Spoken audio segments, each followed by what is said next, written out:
চিত্রার জ্ঞান ফিরতেই সে নিজেকে আবিষ্কার করল ফারাজের বুকে। একটু নড়ে চড়ে উঠতেই দেখল সে তার ঘরের মধ্যেই আছে। হ্যাঁ, এটা তার বেডরুম। এই জায়গা চেনার ক্ষেত্রে তার ভুল হতেই পারে না। সে ফারাজকে ছুঁয়ে দেখতেই ফারাজের ঘুম ভেঙে গেল। ফারাজ এক ঝটকায় উঠে বসল। চিন্তিত কণ্ঠে বলল, বউ, তুমি ঠিক আছো? চিত্রা এখন আগের থেকে বেটার ফিল করছে। সে উঠে বসার চেষ্টা করতেই ফারাজ তাকে পুনরায় শুইয়ে দিয়ে বলল, ওঠা লাগবে না। এত পাকনামি কেন করতে গিয়েছিলে?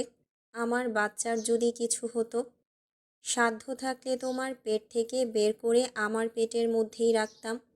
আর একটু দেরি হলে বাচ্চার মা হয়ে যেত বারবিকিউ আর বাচ্চা হয়ে যেত তান্দুরি। চিত্রা পুনরায় ফারাজের গালে হাত রাখল। জিজ্ঞেস করল, আপনি সত্যি আমার সামনে তো, নাকি আমি কল্পনা দেখছি? চাইলে পার্সোনালভাবে বোঝাতে পারি, নিশ্চয়ই তখন আর সন্দেহ থাকবে না। চিত্রা লজ্জায় পড়ে গেল। যেহেতু এই লোকের মুখ দিয়ে ভালো কথা বের হয়নি, তার মানে নিশ্চয়ই এটা বাস্তব। সে এবার নিশ্চিত হয়ে গেল। কিন্তু সে এখানে কি করে? সে তো আগুনে ঝলসে যাচ্ছিল। বাঁচার কোনো উপায় তো তার হাতে ছিল না। সে ফারাজের দিকে জিজ্ঞাসু দৃষ্টিতে তাকাতেই ফারাজ মৃদু হেসে বলল, মনে অনেক প্রশ্ন, তাই না? কি করে বাঁচলে? কি করে এই ঘরে ফিরলে? চিত্রা মাথা নাড়তেই ফারাজ বলল, তোমার ঘরে মুইন ঢুকেছিল, তাই না? সে কিছু করেছিল? না। রুমে ঢুকে বারান্দায় চলে গিয়েছিল। হ্যাঁ, ওই সময় সে আমায় কল করে। জানো চিত্রা, মানুষের উপকার করলে যে তার এত সুন্দর ফল পাওয়া যায়, সেটা আজকের আগে বুঝিনি। খোদার পরিকল্পনা বোঝা দেয়। বেশ অনেক দিন আগের কথা, প্রায় 3 থেকে 4 মাস আগের কথা তো হবেই। বজ্রের সঙ্গে কিশোরগঞ্জ সদর হাসপাতালে একবার যাওয়া হয়। বজ্রের ওই হাসপাতালে ওই দিন একটা কাজ ছিল। তার জন্য অপেক্ষা করতে গিয়ে হাসপাতালের ভেতরে প্রবেশ করলাম। সেদিন হাসপাতালে একটা ছেলেকে দেখলাম ডাক্তারের হাতে পায়ে ধরে কান্নাকাটি করছে। হাতে অনেক সময় ছিল। মন কেমন করে যেন সেদিন বলে উঠল, যা ফারাজ, ঘটনা কি হয়েছে দেখে আয়।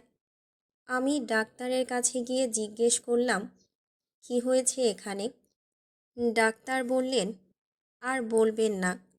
বলছি ওনার বাবার চিকিৎসার এখানে হবে না, ঢাকায় পাঠাতে হবে। বলে কিনা ঢাকায় চিকিৎসা করানোর মতো টাকা নেই, একটু এখানেই দেখতে। বাবাকে বাঁচাতেই হবে, অবস্থা ভালো না। আমার নিজের বাবার কথা মনে পড়ে গেল। এই ছেলেটার ভাগ্য নিশ্চয়ই আমার থেকে ভালো। ওর বাবা বোধহয় ওকে অনেক ভালোবাসা দিয়েছে, নইলে কি বাবাকে বাঁচানোর জন্য এত কিছু করত? কই, ফারাজ তো করেনি। ফারাজের তো ইচ্ছে করেনি তার বাবাকে বাঁচিয়ে রাখতে। সে তো তার বাবাকে একইভাবে একই জায়গায় জীবন্ত জ্বালিয়েছে কেবল প্রতিশোধ নেওয়ার জন্য।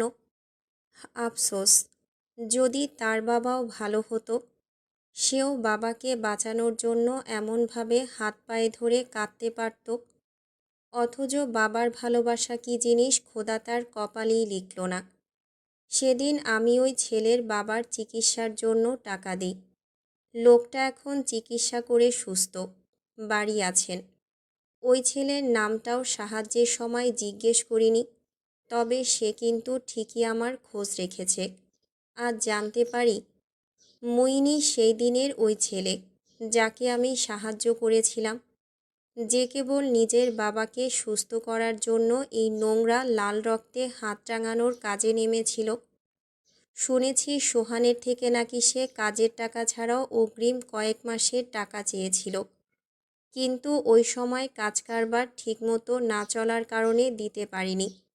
যাই হোক, সেটা আমার দেখার বিষয় না। তবে আমি জাস্ট অবাক হলাম, যখন তোমাকে বাঁচানোর মতো হাতে কোনো উপায় পাচ্ছিলাম না, তখনই মুইনের কল আসে, জানায় চিত্রা কোথায়। ভাগ্য ভালো তখন আমরাও নদীর ঘাটেই ছিলাম, নইলে এত কম সময়ে তোমাকে বাঁচাতাম কেমন করে। যাক, মঈন চেয়েছিল দায় না নিয়ে থাকতে, তাকে সাহায্য করেছিলাম বিধায় সে বিনিময়ে এত বড় উপকার করল। এটা কি কোনো ম্যাজিকের থেকে কম কিছু চিত্রা? দুনিয়ায় এমন মানুষও হয়। হয়, যদি বিবেক থাকে। কিন্তু আমি তো আগুনে ঝলসে যাচ্ছিলাম, বাঁচলাম কি করে? আগুন তখনও পুরোপুরি লাগেনি। ভাগ্যিস এর আগেই ভেতরে প্রবেশ করতে পেরেছিলাম। বাইরে এতগুলো লোক ছিল, ওদেরকে আটকে দিলেন কি করে? হাত সাফাই বোঝো, একটু হাত সাফাই করতে হয়েছে। অনেক দিন ধরে মারপিট করিনি, এখন শরীর ম্যাচ ম্যাচ করছে। রাতে একটু শারীরিক পরিশ্রম করতে হবে, বুঝলে তো? চিত্রা ভ্রু কুঁচকে তাকালো। বাচ্চার কথা আপনাকে কে বলেছে? বজ্র ছাড়া আর কে? ওর খবর আছে, আমি না করেছিলাম বলতে। কেন? তোমার কি উদ্দেশ্য ছিল আমার বাচ্চা নিয়ে বর্ডার ক্রস করার? কেন? আমি চোর নাকি ডাকাত? আমি চেয়েছিলাম নিজের মুখে সব খুলে বলতে। ফারাজ চিত্রার পেটে চুমু খেতেই হঠাৎ অভ্র ঘরের মধ্যে প্রবেশ করিয়ে এক মুহূর্তে লজ্জা পেয়ে বলল, ভাই মাফ করবেন, আমি তাহলে পরে আসি। চিত্রা নিজেও লজ্জায় কুঁকিয়ে গেল। ঠিক তখনই ফারাজ রেগে বলল, শালার ব্যাটা, খোদার নালত পড়ুক তোর উপর। অভ্র রুম থেকে চলে যেতেই এবার চিত্রা ফারাজের দিকে তাকিয়ে বলল, আমার অনেক কিছু বলার আছে আপনাকে। আমার জানার দরকার নেই, যা হয়ে গেছে তো হয়ে গেছে। হুম, আপনাকে জানতেই হবে, শুরু থেকে সব কিছু আপনাকে জানতেই হবে, নইলে আমি ভেতর ভেতর মরব। ফারাজ এবার নিঃশ্বাস ছেড়ে চিত্রার দিকে তাকাতেই চিত্রা নড়ে চড়ে উঠে বসল। ফারাজ তার পেছনে বালিশ দিল তাকে হেলান দেওয়ার জন্য। তারপর বলতে শুরু করলো চিত্রাঙ্গনা কায়সারের চিত্রাঙ্গনা তালুকদার হয়ে ওঠার গল্প। ঘটনা আজ থেকে আরও 2 বছর আগের, সাল 2020 তখন। আমার হাতে ক্রিমিনালদের নতুন ক্রাইমটা সবে এলো। সেখানে চোখ বোলাতেই প্রথম যেই নামটায় আটকে গেলাম সেটা হচ্ছে ফারাজ এলাহি। নামের মধ্যে একটা রাজত্ব ভাব। আমি ফারাজ এলাহির ক্রিমিনাল ফাইলটা খুললাম। তাতে স্পষ্ট করে লেখা ছিল সে ইতালির একজন স্মাগলার। তার নেশাদ্রব্য অস্ত্র তৈরির জন্য আলাদা ফ্যাক্টরি ছিল। তাছাড়া ইতালির বাজারে সারা দেশ থেকে যত মাছ প্রবেশ করে রপ্তানি হয় তাও ফারাজ এলাহির মাছের ফ্যাক্টরি থেকে।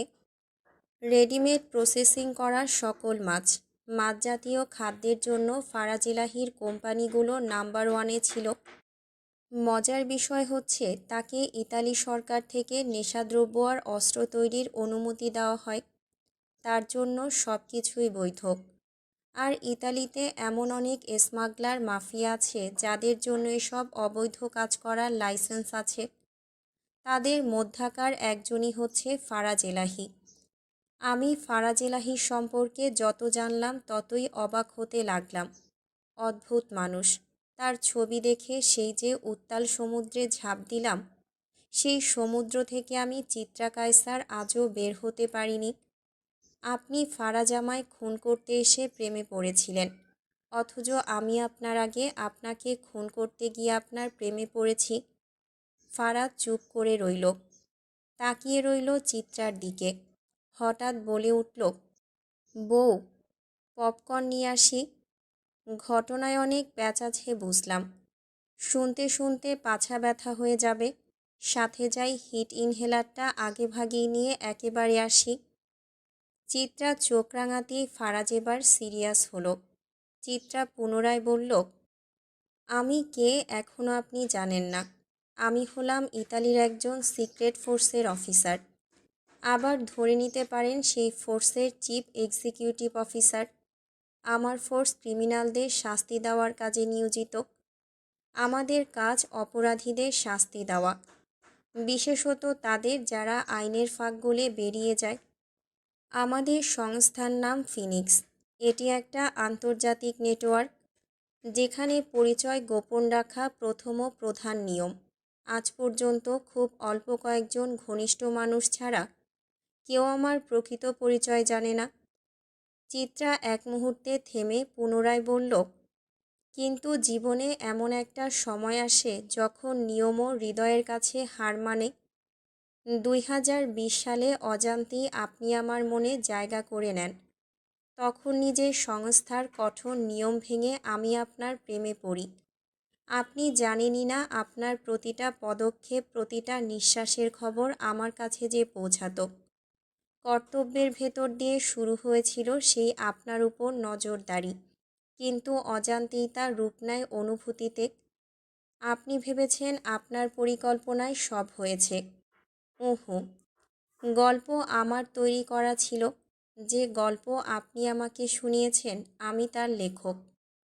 আপনার বিষয়ে জানতে গিয়ে সবার আগে কি জানতে পেলাম জানেন? আপনার অতীত। আপনি ভাবছেন হয়তো যেদিন আপনার গায়ে গুলি লেগেছিল ওই দিন রাতেই আমি আপনার বিষয়ে জানতে পারি, অথচ আমি আরও 2 বছর আগের থেকে আপনার বিষয়ে প্রতিটা তথ্য জানি।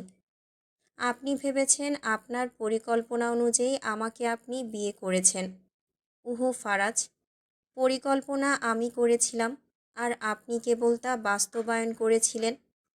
আসলে ঘটনা কি জানেন? দাবার কোর্টে আপনারা সবাই গুটি ছিলেন, আর চাল দিয়েছে আপনার সামনে বসে থাকা চিত্রাঙ্গনা কায়সার। ফারাজ আরও মনোযোগ দিয়ে চিত্রার দিকে তাকালো।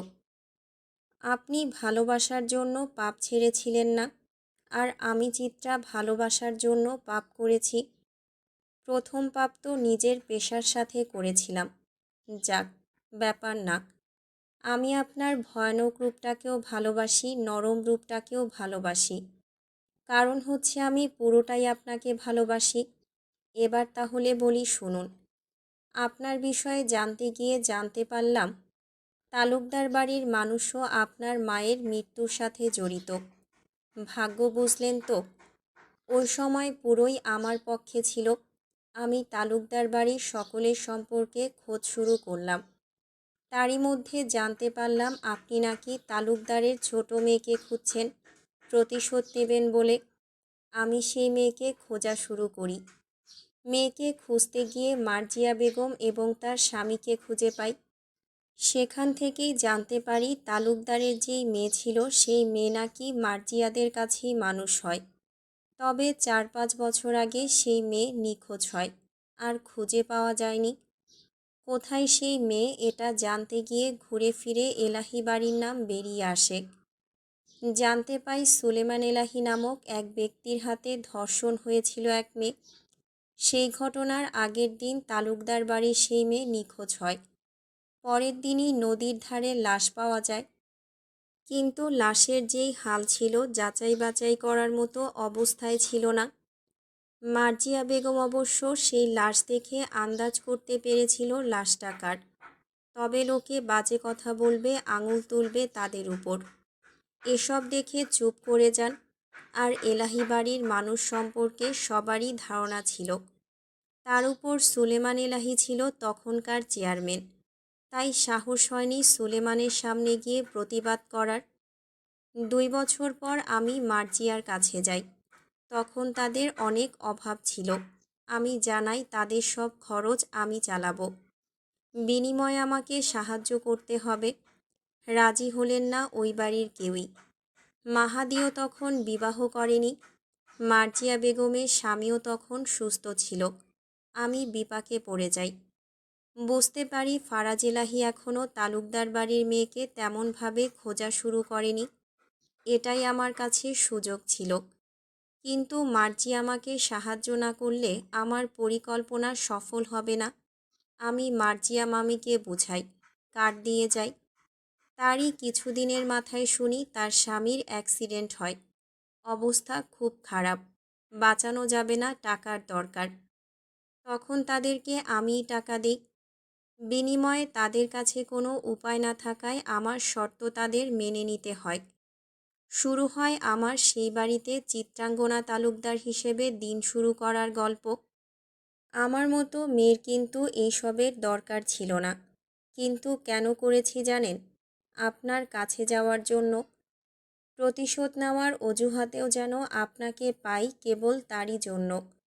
যখন জানতে পারি আপনি ভালোবাসায় বিশ্বাস করেন না, মেয়ে মানুষের ঠাঁই নেই আপনার হৃদয়ে, তখন এই পথ অবলম্বন করা ছাড়া আমার হাতে আর কোনো উপায় ছিল না। আশেপাশের মানুষ সন্দেহ করেনি। না মানে, তোমার চেহারা আর তালুকদার বাড়ির মেয়ের চেহারা নিশ্চয়ই এক না। সেটার জন্য আমি ব্যবস্থা করেছিলাম। যেহেতু 5 বছর আগেই হুট করে নিখোঁজ হয়ে যায় ওই মেয়ে, তাই মানুষ একটা সময় বদনাম করতে করতে ভুলেই গিয়েছিল তার কথা। আমি যখন তাদের বাসায় আসি তখন সবাইকে তারা বলেছিল তালুকদার বাড়ির সেই মেয়েকে মনসুর কাদের খুঁজে পেয়েছে। সে হারিয়ে ঢাকার এক পরিবারের কাছে চলে গিয়েছিল। সেখানেই 5 বছর মানুষ হয়েছে। যেই বাড়িতে মানুষ হয় সেই বাড়ির মানুষের তাকে দেওয়া নাম হচ্ছে চিত্রাঙ্গনা। সবাই সেটা মেনেই নেয়। এমনিতেও মনসুর কাদের আর মার্জিয়াদের অবস্থা খারাপ থাকায় তাদের সাথে প্রতিবেশীদের তেমন সম্পর্ক ছিল না। আর তালুকদার বাড়ির সেই মেয়েকে মার্জিয়া ঘর থেকে বের হতে দিতেন না, কারণ সে জানে তার পরিবারকে যে মেরেছে একদিন তাকেও খুঁজে মারবে। তাই মানুষ ওই মেয়ের কথা তেমন একটা জানতো না। তাহলে যে তোমার সাথে সোহাগের সম্পর্ক, মার্জিয়া মারিয়াদের তোমার উপর অত্যাচার চালানো, তোমাকে বিয়ে করার পর যে বিয়ের রাতে তোমার গায়ে দাগ দেখতে পেয়েছিলাম, বলছি, সব বলছি। মার্জিয়া কোনো দিন আমার গায়ে হাত দেওয়া তো দূরের বিষয়, হাতও তোলেননি। তবে মারিয়ার বিয়ে আমার আসার পরে হয়, তাই আমি বাড়ির মানুষকে আগেই সাবধান করেছিলাম যেন মারিয়া আমার বিষয়ে না জানতে পারে। যত কম মানুষ জানবে ততই মঙ্গল হবে। আর বাকি রইল সোহাগের সাথে আমার প্রেম কাহিনী। আসলে আমাদের মধ্যে কিছুই ছিল না, কেবল ঘটনার সঙ্গে মিল রেখে আমাদের প্রেমের মিথ্যা নাটক সাজানো হয়। কিন্তু বেচারার সোহাগ নাটক করতে গিয়ে আমার প্রেমে পড়ে যায়, যার কারণে সে আজও পস্তাচ্ছে। ভালো করে মনে করুন তো, তালুকদার বাড়ির মেয়েকে যে আপনি ভেতর ভেতর খোঁজাখুঁজি করছিলেন, সেই খবর আপনি কাকে কাকে জানিয়েছেন? অভ্র আর বজ্র। হ্যাঁ, আর এই বজ্রই কিন্তু সর্বপ্রথম তালুকদার বাড়ির মেয়ের খোঁজ পেয়েছে। তারপর সেটা আপনাকে জানায়। ওয়েট, বজ্রের সাথে তোমার সম্পর্ক কি?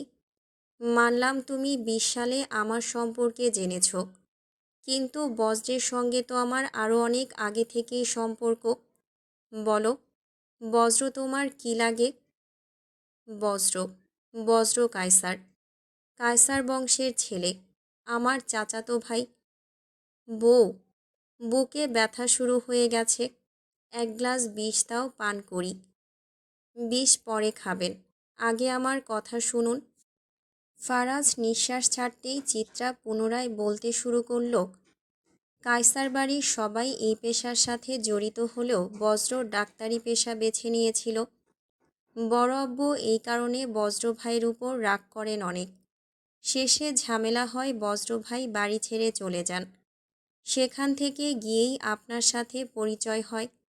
বাড়িতে বড় আব্বু বাদে বজ্রের সাথে যোগাযোগ আমাদের সবারই ছিল, যদিও বড় আব্বু চেয়েছিলেন বজ্রের সাথে কথা বলতে।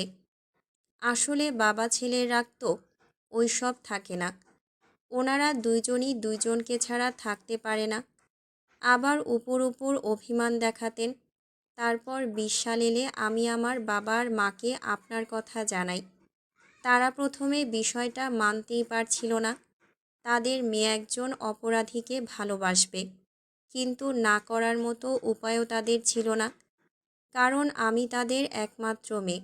আর আমি বলে দিয়েছিলাম, যদি আমার কথা না মানা হয় তবে কোনো দায়িত্ব আর আমি পালন করতে পারবো না। এরই মাঝে বজ্রের সঙ্গে বাড়িতে ঝামেলাও ঠিক হয়ে যায়। বাসার সবাই চেয়েছিলেন আমার আর বজ্র ভাইকে বিয়ে দেবে, কিন্তু আমরা দুজনেই রাজি ছিলাম না। যদিও বড় আব্বু এই বিষয় নিয়ে এখনও রেগে আছেন। যাক, বাদ দিন।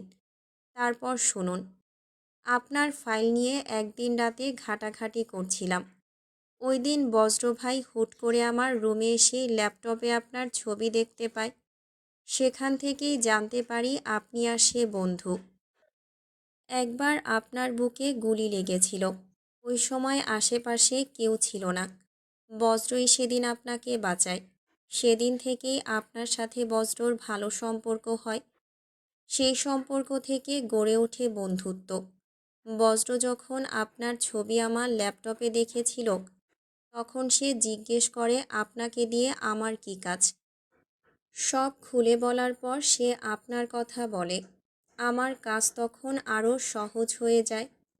যেহেতু আমি আপনাকে ভালোবাসতাম, তাই বজ্র জানতো আমি আপনার ক্ষতি করব না। আর তাই সে শুরু থেকেই আমাকে সাহায্য করে। বাড়িতে আমি বলি আমি আপনাকে ধরার মিশনে যাচ্ছি, আর বজ্র বলে সেও আমাকে সাহায্য করতে আমার সাথেই যাবে। কিন্তু ওনারা তো আমাদের পরিকল্পনা জানতেন না। ওনারা আরও খুশি হয়, কারণ এইবার যদি আমার আর বজ্রের এই উসিলায় একটা গতি হয়। এই বজ্রই আমার কথায় আপনার কাছে তালুকদার বাড়ির মেয়ের ইনফরমেশন দেয়। সেই ইনফরমেশন পেয়ে আপনি লোক লাগান আমার উপর। সেই লোকেদের মাধ্যমে আমি অসহায় চিত্রাকে আপনার সামনে তুলে ধরেছি। আমি আপনাকে যা দেখিয়েছি আপনি তাই দেখেছেন। কিন্তু বছর গড়িয়ে গেলেও কোনো লাভ হচ্ছিল না, কারণ আপনার সাথে আমি দেখাই করতে পারিনি। কি করে দেখা হবে এটাও বুঝতে পারছিলাম না। প্রতিশোধের অজুহাতেও আপনার দর্শন চাইছিলাম। শেষে ভাবলাম এভাবে অপেক্ষা করা সম্ভব নয়, অন্য কিছু করতে হবে। আমার তখন একটা গুটির দরকার ছিল। খুঁজে পেলাম মিজান নামক এক ব্যক্তিকে। সে জায়গায় জায়গায় বিয়ে করে বউ পাচারকারীদের সাপ্লাই দেয়। মার্জিয়া, মাহাদি ওদের দিয়ে মিজান সাহেবের কাছে আমার কথা জানান দিলাম। মিজানকে আমার ছবি দেখানোর পর সে তো দেওয়ানা। মিজানের সাথে আমার বিয়ে ঠিক হলো।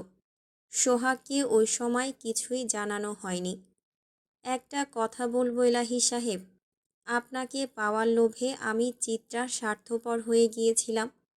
আপনাকে পাওয়ার লোভে সোহাগকে ধ্বংস করে দিলাম। এই আফসোস আমার জীবনেও ফুরোবে না।